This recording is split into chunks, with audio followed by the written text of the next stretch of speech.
Hi, welcome to Hope in the Light of Suicide. I'm Tammy. I'm your host, and we're going to go through what we normally do a little fast this week because we have an awesome show with a special guest. So, first, thank John with Area 52 Media Group for everything because we can't do it without him. Also, Delynn Gaston, who is one of our sponsors with the mortgage firm, and Tammy White Galleries sponsors. So thanks. So, but the one thing that we are going to do that we always do, just remember we do have our support groups coming up. Spring Hill is Wednesday, February 11th, and Newport Richey is February 19th at the Oasis. So, and those are on the website. You can find it like everywhere. We have the flyer, or you can email me or call me. So, as I said, we have a special show today. So, and I want to say, which it's been this way, for, and of course, it's in our title. I just want to remind our listeners, our conversations always every show, 199 of them now, revolve around discussions of suicide and suicide loss. So, if it's a topic and you're new to the show that feels tender to you right now, just please take care of yourself. Okay. If you need to pause or step away, or you're not ready to listen, that's okay. You just remember too, you're not required to carry this all at once. There's no right way to grieve. And if at any point during the show you need immediate support, we encourage you to reach out to someone, a trusted person, or to your local crisis resources. Today's episode is not about fixing grief or rushing the healing process. It's about understanding how small shifts in perception can help survivors of suicide loss move through the pain with a little bit more compassion, clarity, and hope. So today's guest is Kevin Martin with Positive Effects.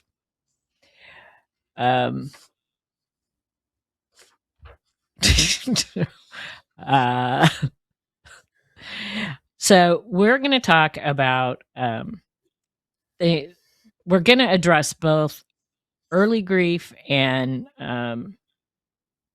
if you've been through the grief process, for quite a while. So welcome, Kevin. First, I want to ask if you could just explain Positive Effects and what inspired you to do this type of work. Sure. Thank you, Tammy. Thank you for having me on your show, by the way. This is excellent. And I have so much respect and so much love for the kind of things that you are doing and reaching out. So, Positive Effects, I came up with that name because I'm a really big believer in having positivity around things that aren't. And positivity in some way or shape or form in any way, whether it's thoughts or whether it's just a lot of support around you, can help almost anything.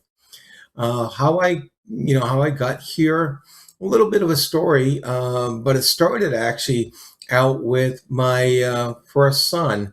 My wife and I adopted three wonderful, beautiful children, but my first son, he was 5.5 when he walked into our home and already had been in 7 homes. So there's a lot of issues and problems that came with it. And it was apparent right away. And of course, we had to go through therapy, we had to go through medications. And the doctors at the time said, oh, yeah, it's ADHD. They didn't look at his past, they didn't consider his past. And that didn't work. By the time he was 10 years old, he was taking rage fits that lasted hours, and he was a pretty big boy. So it got dangerous. So we had to actually have him put in a residential for kids with behavioral problems. And instead of getting better, he became the worst of the worst. And over 7 years, he became absolutely uncontrollable. So much so his therapist threw up her hands and said, there's nothing anyone can do for him anymore. He's got to go psychiatric lockdown, heavily medicated. And I just wasn't going to accept that. So along the way, when I realized nothing was working, I found my own way there with something called NLP, neuro linguistic programming, and hypnosis, which is a part of that. And I hired somebody in 3 5-hour sessions. It all went away. He was 17 years old, and he was going to be locked up in psychiatric lockdown. And he had had that experience a few times already. It wasn't what he was looking forward to. And everything went away. And they had to release him because they had no more room for him. And I said there in that moment, I said, this is what I want to do. I want to help people like this. So I went and finished my training, and I've been doing it ever since. And that was 20 years ago. You and I had coffee the other day, and this was so amazing to me. And in our conversation, I shared with you that I've been looking at neuroscience and um, mindset, Mm-hmm. and that's part of what you do falls into that. So, and it probably was kind of like maybe the same thing. Every perception. It was how the perception of what your son, how he was acting out. It just wasn't right. Right. You know what I'm Exactly.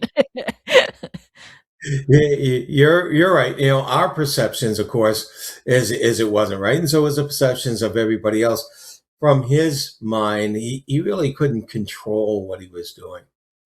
And he actually did perceive it as something he didn't want, he didn't like. He didn't like harming people. He didn't like harming himself, but he couldn't do anything with willpower, consciously, or anything like that. He couldn't. So we had to help him. And you're right. This is worked on neuroscience, and in perceptions was a part of his healing when he actually was able to step back and look at certain things that bothered him so much and look at it in a different way. That was part of the healing. And that can be part of the healing for a lot of us when we get to look at the situation instead, real personally in a very narrow vision that we have on an intense situation. If we have the ability to step back and look at it from a different perception, often things will click and we will start the healing process. I was just gonna ask you that. That is so cool. It how perception changing our perception can change so much in our everyday life, Oh, yes. right? Yeah. Go ahead. So so how does perception shape how we experience pain and loss and hope? Mm, Well, you said how we experience, and that's what it's all about. We experience things in a very sometimes in a very different way than everyone else because they have a different perception than us. I love giving the example of you two people standing side by side and they see an accident, and later on you can ask them about the accident, and they will have two different perceptions of what happened, and that has to do with your prior beliefs and your prior experiences. And they may not be very diverse perceptions of what happens, but sometimes they are. Sometimes it's like, okay, one person says, that person in that Corvette, they were fully responsible for this, and they shouldn't have done that, or they should have did that. And the other person will say, well, that person in the pickup truck, if they hadn't have done this, they wouldn't have got hit. And so our perceptions are different. And even though people might have been standing close by to each other, and of course, the person on the other side of the street that was witnessing the same thing from a different perception would come up with yet a different story. And so In my world, by the way, we call this reframing. So when you can get someone to look at something from a different perception, I'll just take a minute and I'll give you a really great example. All right, this woman who was a stickler for neatness, and she just had to have everything neat and clean in her house, and she had this big white shag rug, and her kids would come in and there'd always be footprints all over the place, and it aggravated her and it drove her insane until someone said to her, well, that's really nice because there's a sign that you have children in your life.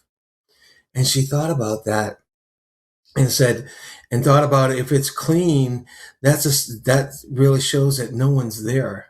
And so her whole perception changed in the moment. So that's a kind of an example of what can happen to us. Yeah, we talked a lot about that at our little coffee thing, and it's Yeah. and I see, I see that, with the work, that we do here. So I want to kind of gear this towards survivors of suicide loss, um, Mhm. which we talked at great length about. So Yeah. perception. Okay, let's talk about people that are new to this. Um, they've had a loss within the last few months, or a year or two, which we have several in this situation in our support groups right now. Um, perception, when the pain, and I shared this with you, feels constant. What does changing perception realistically mean, and what does it not mean?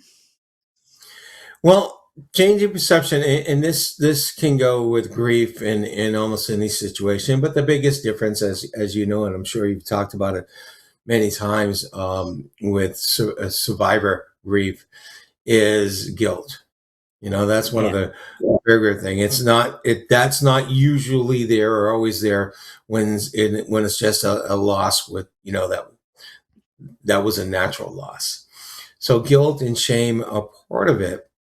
But when you can and you usually have like a very narrow vision and thought process of what happened, and you're building all the guilt. It's all the although I should have, I could have, or would have. What if I had done all that, right?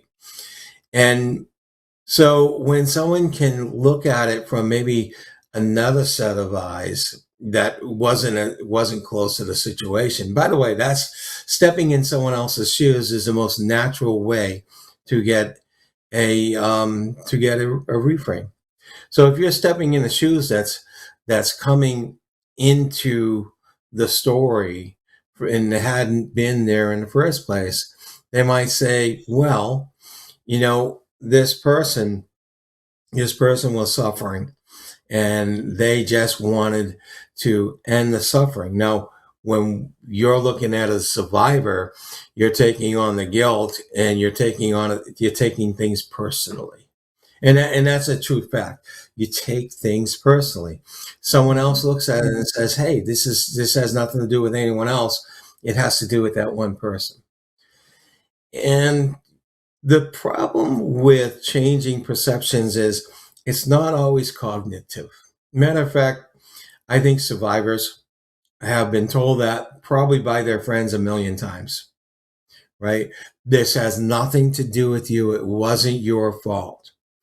And so cognitively, consciously, you can't get it. But when you can actually fit yourself in someone else's shoes and say, hey, if I was this person and I was looking at this, and all of a sudden your subconscious mind starts to crack and starts to say, hey, you know what? There's something to this. Why is it that I am taking this personally where no one else, where no one else sees what I see, what I feel? And a lot of times we can say, well, we're so close. But when you put yourselves in the shoes of those people that have been telling you that, those people that are your friends or your pastor or whatever it is, Put them in that shoes and try to look at the situation from there.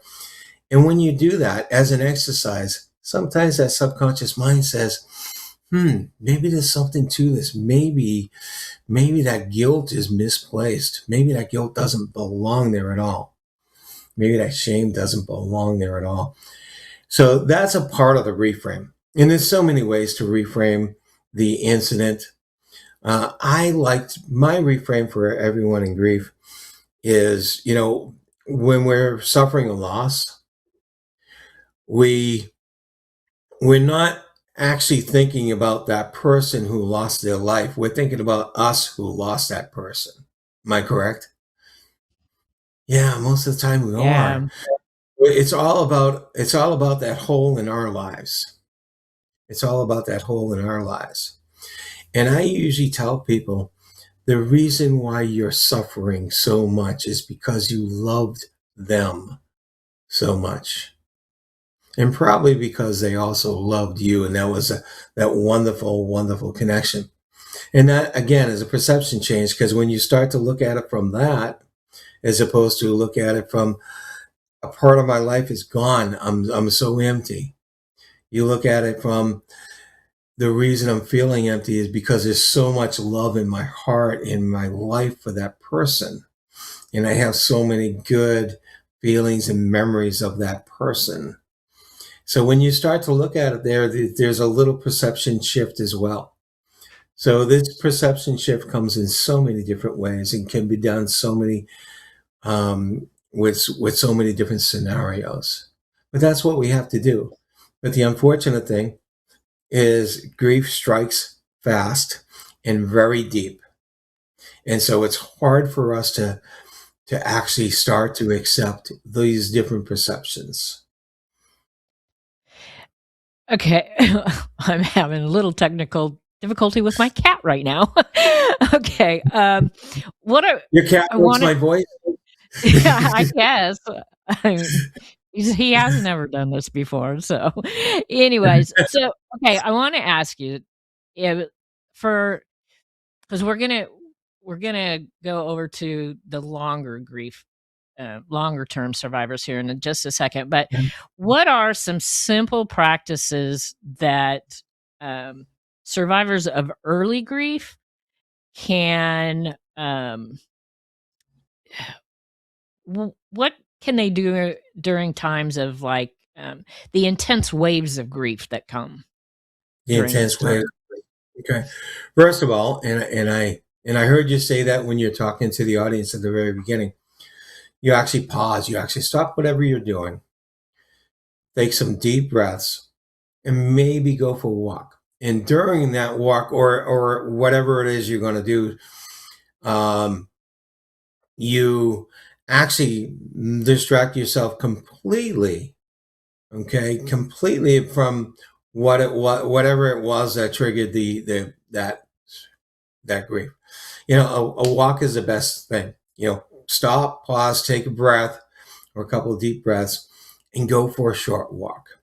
This in my world is called a pattern interrupt. It interrupts whatever's going on in the brain at the time. It interrupts those signals and actually allows you to be somewhere else, think somewhere, some other way.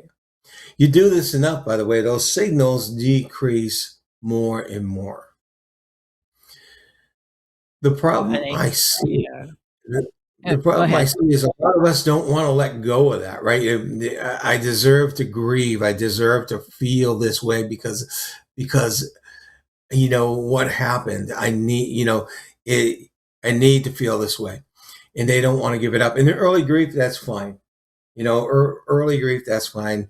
We're told we're supposed to grieve properly, but grief shouldn't last for years. It shouldn't last for years. It shouldn't be debilitating, even for months. It shouldn't be debilitating. If it's debilitating, you need to do something and get some help. But Well, and we did talk about that. So, and because survivors of long-term grief, like I shared, I'm coming up on 10 years.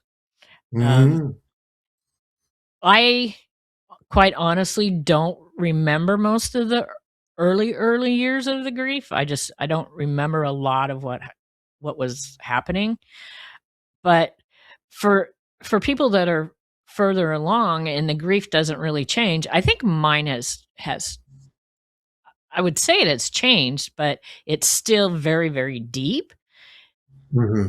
Um, and we kind of talked. You asked me a question like, what was I afraid of if I didn't have that pain in my heart? And I've shared with our viewers a lot that it's right here.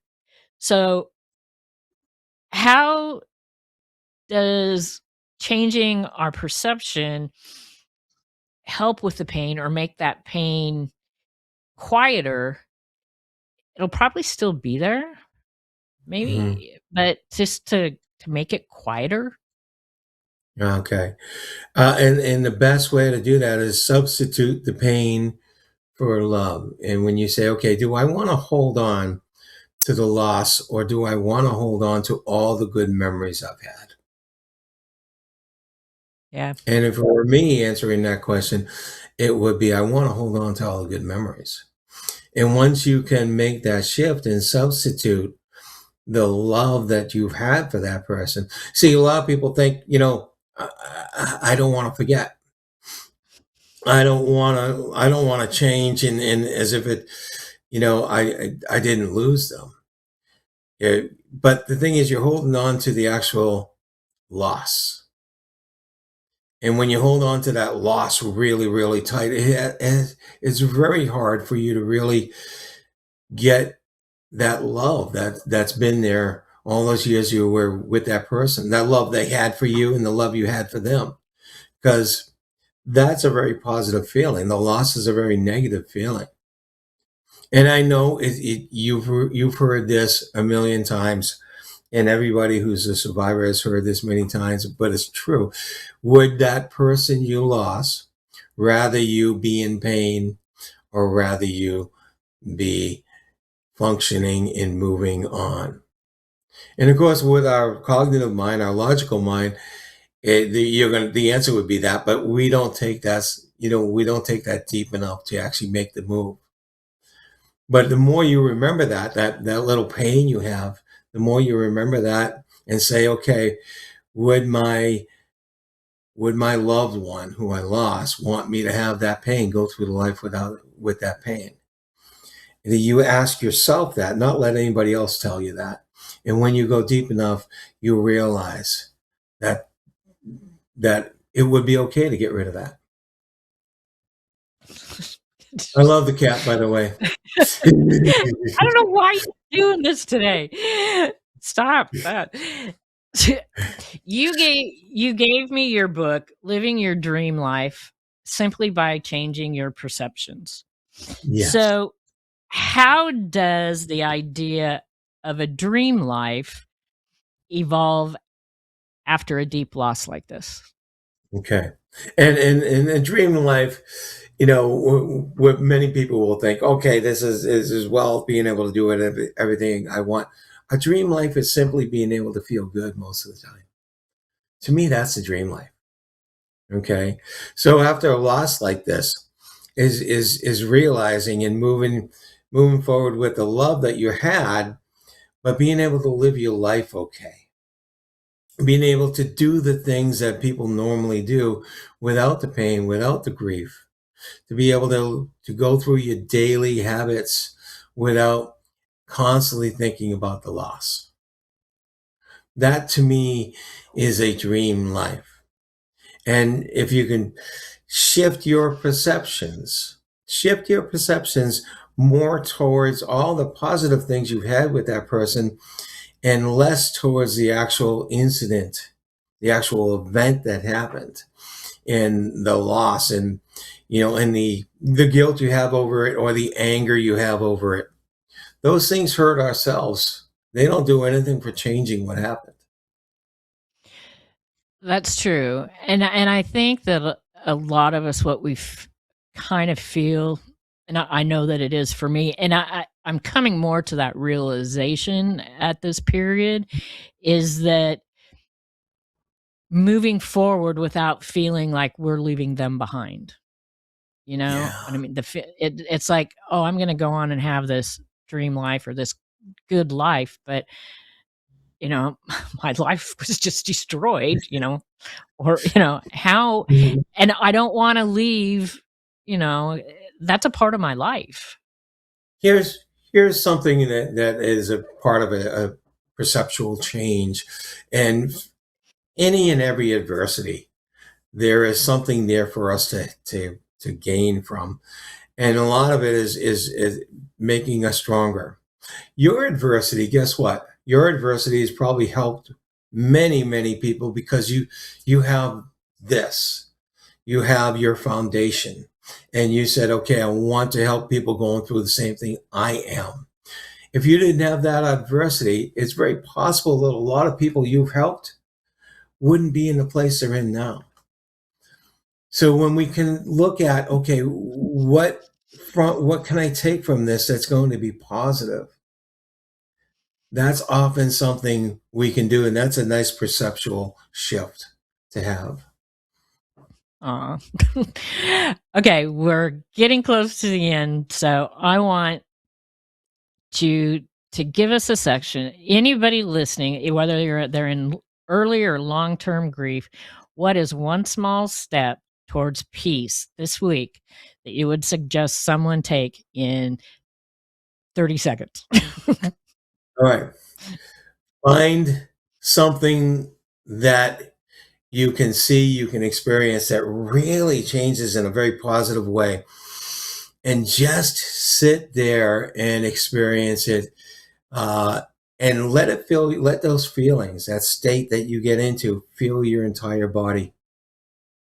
And that will be something you can go back to many times afterwards. So whether it's actually seeing people rejoice, whether it's a statue, whatever it is, that because it's different for all of us. And you can do that. Take that experience, allow it to fill your entire body. And then from then on, you go back and say, oh, when I was there, when I saw this, when I heard this, it could be a song too. Just take the time to experience it and let it sink in. Thank you so much. We're going to have you back on the show again because I have so many more questions, and I know that you can help us um, give suggestions and help so many more people. So I always end the show with please. Well, we got that one too. This is a really, I'm not even going to read it, but I love it. It's beautiful. so okay, I will. Thriving doesn't mean forgetting what we've been through. It means letting the heart transform pain into purpose, which that's what I try and do. And, please, everyone, remember there's always hope. Please keep these numbers in your phone, memorize them. You could just be that one person to help someone, and it doesn't take a lot. So please, I want to thank Kevin for being on the show. We are going to have him back because stuff is just so interesting to me, and it's going right along on the lines of what we've been talking about the last several weeks. So thank you, everyone. Please remember, there's always hope. Thank you.